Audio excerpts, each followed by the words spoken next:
HMM이 오버슈팅이 안 나와요. 그게 뭐라 그랬어요? 20% 이상 들어올리면 오버슈팅으로 보자. 최소 15%. 근데 3월 9일 날 약 올리는 것도 아니고 8% 강세를 띄어서 UBS가 막 매수했죠. 8% 강세를 띄어서 24,000원을 찍더니 우리는 24%까지 뭐 20% 이상까지 보겠습니다 했는데 결론은 24,000원 찍고 밀려서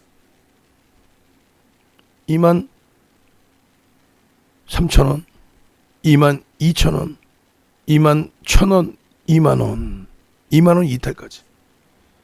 생각을 해보세요. 24,000원까지 올랐던 게 2만원까지 밀려 내려오면 2만원이 이탈되면 얼마나 황당하겠어요. 시가총액이 작은 것도 아니고 3억 4,700만 주짜리인데 3억 4,500만 주 3억 4,500만 주짜리에 24,000원이면 얼마겠어요. 2만원만 잡아도 7억 7조 8조가 넘는 종목이 올해 장난치는 것도 아니고 3월 9일 날 그러한 흐름을 줘. 근데 우리는 지속적으로 가지고 갔죠. 결론은 뭐냐면 오버슈팅이 한 번도 안 나왔어요. 10% 또 10%. 우린 최소 15%에서 20% 보자. 이날도 또 8%예요. 아우 대박입니다. 근데 꼬리 달고 음봉에 얼마나 황당했겠어. 24,000원에서 보세요. 24,000원에서 24,050원 찍고 19,950원을 이탈시키고. 근데 차익 실현도 안 하고 손절도 안 하고. 왜? 매집이 돼 있다는 걸 알고 있었기 때문에. 그래서 어제 SM 또 오늘의 윗꼬리가 좀 달린 삼성 엔지니어링 차익 실현 안 하는 거예요. 그러나서 일주일 정도를 고생은 했지만 심적으로 얼마나 힘들었겠어. 저 고점도 못 잡아주는 게 전문가냐가 된 거지. 예? 근데 수익 매매에 매집이 들어와 있고 또 모멘텀이 있고 명분 있는 종목의 기준점에서는 이런 날을 기다리자는 거예요. 21% 올랐죠. 전량 차익 실현. 왜? 21%가 올라서가 아니에요. 15% 올랐다고 전량 차익 실현하나? 21% 오르면 전량 차익 실현해? 30% 오르면 전량 차익 실현해? 아니지. 21% 올랐는데 고점 대비해서 쭉 미끄러졌죠. 15.96으로 끝났단 말이에요. 그럼 16%라고 쳐도 5% 가까이 밀린 거예요. 고점 대비. 5% 가까이. 혹은 4%. 그러니까 전량 차익 실현이 두 번 분할 매도. 전량 매도 끝. 두산중공업이 그렇잖아요. 두산중공업이. 두산중공업 한번 볼까요? 두산중공업의 기준을 보시면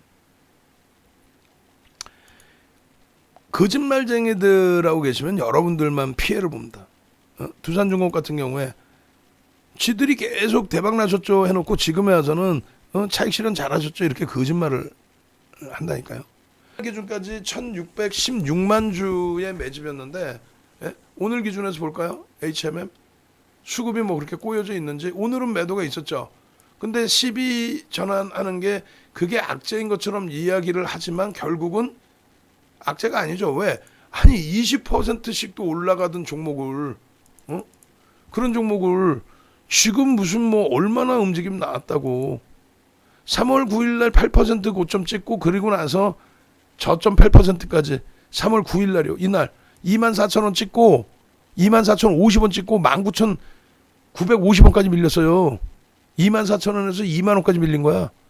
3,200만 주 터지면서 UBS가 그냥 공격적으로 매도한 이후에 그러나서 그 다음날 폭등.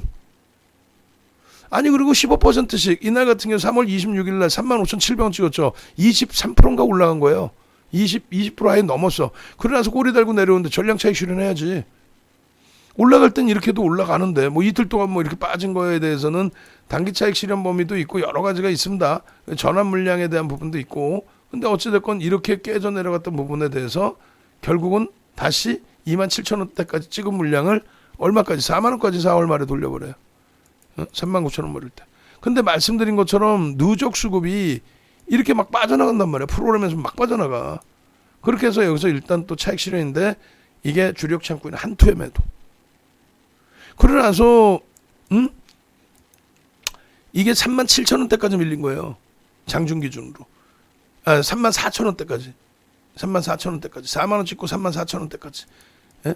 그리고 편입 그리고 다시 재매수가 들어오죠. 공격적으로. 이 매수 들어올 때 기준이 저기가 또 들어왔어요. 그 한투가 다시 들어왔어요. 그러고 나서 5만원을 5월 13일 날 찍고 5만원 찍고 미끄러진 게 41,000원대까지. 이때 굉장히 공격적인 매도가 나왔죠. 누가 JP모건하고 모건 스탠리가. 그러더니 또 그들이 또 들어올려. 41,000원에 재편입했더니 또 들어올려. 왜? 패시브 자금 들어올 때가 됐거든요. 5월 27일 날. 결론적으로 이런 과정들이 계속 이제 번갈아져 있는데 우리는 그거를 다 확인하고 대처한다. 근데 오늘의 흐름이 악재라면 3.68 빠질까? 100만 주 이렇게만 빠질까? 막 한 500만 주 때려야 되는 거 아니에요? 어? 그때보다 더 많은 물량을 갖고 있는데. 그러니까 오늘은 악재 요인이 아니었다라는 거예요. 그러니까 누적 수급으로 띠용 보시면 1616만 주에서 1638만 주에서 1500만 주? 중간에 1100만 주까지 이렇게 밀려 내려왔을 테니까요. 응? 근데 여기서 수급 범위가 개선이 되고 있단 말이야. 거기 연기금은 또 안 팔아. 거의. 연기금 뭐 팔았나? 다시 샀지? 끝내주죠. 기간 다 파는데 연기금만 사. 냄새 풀풀 나. HMM하고 대한항공하고 공적 자금 들어간 애들. 한진칼 이번에 얼마나 멋들어지게 돌렸었어요. 대한항공 마찬가지고. 결론적으로 이러한 HMM의 흐름에서의 창구 동향이라는 것이 어마어마하게 중요합니다. 어? 어마어마하게 5월 27일 날 패시브 자금 들어올 때 SG, CS, 모건스탠 이 물량들은 거의 출이 안 돼요. 아, 모건스탠이 요즘 팔지 않았냐? 그건 공매도 성향입니다. 인덱스 상품으로 나온 게 출해될 리가 없어요. UBS가 대부분 차익 실현했죠. UBS 보면 UBS의 5월 26일까지의 누적 수급이 520만 주예요. 근데 상당 부분을 다 팔고 나가버려요. 상당 부분을. 그리고 한투가 오히려 패시브 자금에 뭐 80만 주, 90만 주 정리하고 추가적으로 다시 삽니다. 5월 26일 이후에. 누적적으로 이제 금요일까지 기준에 한투가 순매수 1위. 관여도가 가장 높은 쪽. 2월 15일 이후에 관여도가 시장 관여도가 가장 높은 쪽. 나머지 쪽은 뭐 순매수를 하든 제한적인 거래 기준. 결론적으로 5월 28일입니다. 5월 28일 이후에 한투가 순매수에 들어와 있었다. 누적으로도 이제 1위다. 근데 오늘 한투가 매도가 좀 있었는데 내일 아침에 이제 확인해 보면 돼요. 공격적인 매도를 한 거냐. 그럼 우리도 한 발 좀 빼야 돼요. 주력이 뺀 거니까. 그렇지 않고 제한적인 매도 속에서 매수가 들어올 수 있는 범위다. 그렇다면 긍정적으로 해석을 해야죠. 결론적으로 모건 스탠리, 골드만삭스 이런 쪽의 흐름은 어떤 걸로 해석을 해요? 저쪽의 흐름은 일단은 공매도 성향의 흐름으로. 공매도면 어차피 대사해야 됩니다. 그죠? 그리고 주력 창구가 아니야. 오늘의 기준에서도 한투는 매도가 상당 부분 나온 걸로 추정이 되지만 매수의 기준도 잡힐 수 있어요. 그리고 누적 순매수가 349만 주로 1위야. 1위. 그리고 오늘 주력 창구 쪽은 일단 눈에 안 띄었어요. 내일 기준에 주력 창구가 어떻게 대처를 하는지만 개장 전에 확인해 보면 돼요. 그건 윤정두가 해드릴 거야. 그래서 뭐 이런 추세범위나 이런 내용들은 다 차치하고 그리고 캔들, 샛배령 이런 부분도 지금의 위치에서 중요한 게 아니고 제일 중요한 부분은 뭐예요? 여러분들께 매번 보여드렸던 이 HMM의 전략 기준입니다. 이것도 이제 마지막 기준에서 좀 잡아서 올려드릴 텐데 6월 16일의 기준에 수요일 전략입니다. 시장 이슈는 10일은 이제 행사가 됐고 이것에 대한 매각에 대한 이슈가 있느냐. 블록딜을 할 거냐 아니면 매각을 할 거냐. 근데 매각을 한다라는 거는 지금의 기준에서 의미가 없어요. 사실은. 지금의 기준에서 어떤 의미가 있어요. 지금 그 뭐 현대중공업이나 뭐 현대글로비스, 포스코 얘기 나오고 있지만 그쪽으로 줘요 벌써? 안 된다니까. 안 돼요. 뭐가 안 되냐면은 그들에게 지금 줘버리면요. 지금 신규 선박 발주를 해야 돼요. 안 그러면 10위 안에서 또 미끄러져. 국적 선사 기준에 세계 10위 안에서 미끄러지는 거 우리가 원하는 기준이 아니잖아요. 결론적으로 지금은 당장 매각할 수 없다라는 게 정부와 산은의 이유예요. 다른 이유 다 떠나서 이 상태로 떠넘기면은 또 부실화됩니다. 모 기업까지도 모 그룹까지도 부담스러워할 수가 있어요. 뭐 이 하나의 업체 때문에 뭐 휘청거리지는 않지만 그렇다 손 치더라도 다소 부담스러워질 수 있습니다. 그 금액 기준이. 결론적으로 여러분들이 놓고 보실 때 이 공적 자금 성향의 산은의 자금 전환 사채 물량이 블록딜로 넘겨질 가능성은 일부 있어요. 근데 블록딜로 넘겨지면 사실 그것도 조금 시장에서 충격이 다소 나올 수 있어요. 근데 블록딜로 넘겨진다는 것에 대해서 아니 이들이 블록딜로 넘기는데 그럼 할인하니까 그거는 이제 시장의 악재가 될 수 있는데 아니 뭐 하려고 할인을 해서 이렇게 넘기냐 이거예요. 응? 비중 맞춰 놓으려고? 그럴 수도 있죠. 근데 그것이 그렇다면 꼭 어마어마한 악재가 되는 그렇지도 않아요. 일부 물량 출회되는 거니까.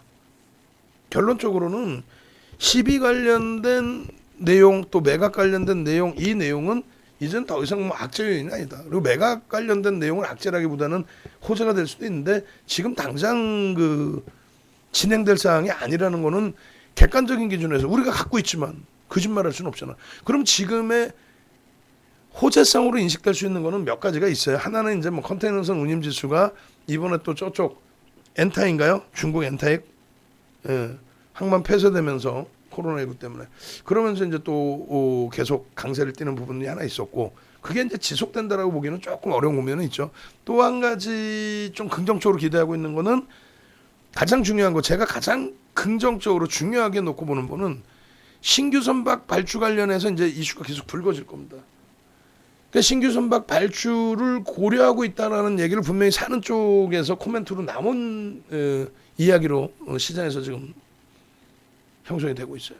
확정된 건 없다라고 했지만 그렇다면은 신규 선박 발주를 해준다는 자체가 뭐냐면 사는이 추가적인 자금 지원을 해주겠다는 거예요. 그러고 나서 완벽하게 만들어 놓고 매각을 하겠다 이거예요. 어설프게 매각해서 자칫 포스코도 뭐 예를 들면 포스코도 얘네들 때문에 선박 발주 막 해갖고 자기 자금을 썼는데 휘청돼.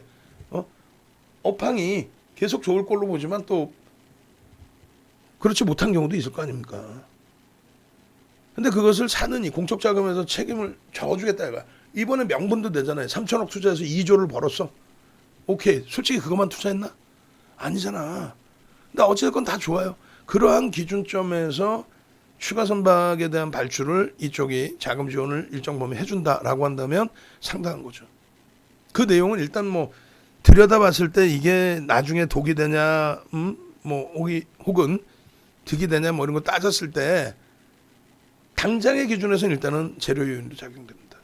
근데 지금 볼 수 있는 거는 사실상 신규 선박 발주 관련이고 실적에 대해서는 어차피 노출돼 있던 실적인데 글쎄요 2분기도 상당히 긍정적일 것으로 보여집니다만 20% 이상 긍정적이지 않으면 서프라이즈급으로 선정되지는 않아요. 그리고 이제 전환사채가 있기 때문에 주가 희석이 일부 있어서 그럼 제일 먼저 볼 게 뭐다? 일단은 신주 선박 발주 관련된 내용이 어떻게 이제 시장에서 해석이 되느냐 그 내용 그리고 시비 관련해서는 행사한 이후에 그걸 가지고 뭐 블록딜을 할지 뭐 매각을 할지 뭐 고민하고 있다 그런 내용은 사실상 블록딜을 한다는 건 제가 생각할 때는 조금 의미가 없고 블록딜을 해서 일반적인 그 업체들 블록딜을 해서 공매도가 먼저 나오고 뭐 매각을 한다 그거는 조금 제한적인 것 같고 제한적인 것 같아 제 판단에는. 그리고 이제 매각 기준 잡아서 뭐 현대중공업으로 넘긴다 그런 거 특혜를 주는 거잖아. 공개적인 입찰이 아니고 그것도 좀 어렵고 그래서 그냥 가지고 있지 않을까. 근데 가지고 있는 게 뭔가 이제 지분율에 대해서 문제가 된다면 그것도 상관없다고는 하는데 지분율에 대해서 문제가 된다라고 한다면 그렇다면은 그 부분이 블록들이 일부 나온다면 단기 충격은 받을 수 있습니다만 그것이 추세를 깨지는 않을 거예요. 그렇다고 막 폭등이 나오겠다 이것도 제한적이야. 우린 7,000원부터 또 10,000원대부터 또 비중 20%로 20,000원 전후에서부터 뭐 단기 수익 다 잡아냈는데 여기서 또 따블 나와요. 그거는 우리가 원하는 건 아니잖아요. 사실은 단기적인 변동성의 오버슈팅과 또 눌림목 나올 때 저점 편입을 잘 해나가자. 고점 인식 잡히면 차익 실현하고 밑에 다시 사자. 이런 기준이죠. 결론 이런 내용들을 차분히 읽으시면서 대처하시면 그렇게 큰 문제는 없다. 주도 창구에서 매도로 해석하지는 않는다. 그래서 오늘 기준에 HMM의 기준에 외국인들이 1,504만 주로 매수 물량이 많이 줄었지만 한투 쪽의 매도가 그렇게 많이 빠진 것 같지는 않고요. 뭐 확인을 해봐야 되지만 그리고 또 한 가지 기준은 다른 쪽의 기준이라면 공매도 성향일 수 있어요. 공매도라는 거는 어차피 대사해서 갚아야 되니까 그거를 뭐 무조건 악재라고 해석할 필요 없어요. 지금 단가에 공매도가 나왔다? 또 나올 수도 있죠. 그게 우려되는 건데 어차피 자기네들은 다시 되서야 돼. 그럼 하방은 잡혀요. 비율이 4.36%로 조금 많이 미끄러졌어요. 그렇게 된다 할지라도 이 4.36%의 비율에서 어떻게 돼요? 매수 평균 단가가 계속 높아지고 있죠. 계속 높아지고 있습니다. 그래서 15일 종가가 44,550원으로 예상보다 그렇게 급격히 낮지는 않았습니다. 그리고 매집의 평균 단가가 걱정을 많이 하셨는데 그 흐름보다는 오늘 뭐 강도 있게 돌려놨잖아요. 매수 평균 단가가 외국인들 위주니까 그 기준에 33,821원 조금씩 계속 올라가요. 종가가 조금씩 올라가고 거래 대금이 올라가고 이 가격대에서 그러면 얘는 SM이 예를 들어서 SM이요. 13% 매집에 그동안의 그 공매도와 대차 상환 부분이 분명히 포함되어 있단 말이에요, 사실은. 그죠? 분명히 대차 거래 그 물량과 매도 공매도 부분이 포함되어 있어요. 상환하는 부분이. 그래서 순수한 매집이라고 볼 수 없는데 HMM은 5개월, 6개월 동안 계속 손바뀜이 나왔어요. 거기다 패시브 쪽에서 들어온 MSCI 지수 편입 자금은 얼마? 그 자금이 대략 5% 정도 1,700만 주로 예상해요. 12%에서. 그 물량은 나올 수 있다 없다? 없다라고 기준을 잡습니다. 그럼 요 HMM의 전략 기준을 나도 좀 주세요. 채팅방에 올려주세요 하시는 분들은 HMM 한번 가시죠. HMM. 그러니까 이거 띵동 소리 나면 또 혼날 수 있으니까 띵동 소리 안 나게 해서 일단은 올려드릴 겁니다. 우리 유료 회원님들 방에는 제가 당연히 그냥 올려놓을 거고 그리고 각 카카오톡방 기준에서는 뭐 지금 시끄러우면 안 되니까 띵동 소리가 나면 또 안 되잖아. 다들 주무시는데. 그러니까 HMM 하고 올려주신 방에만 제가 올려드릴 거예요. HMM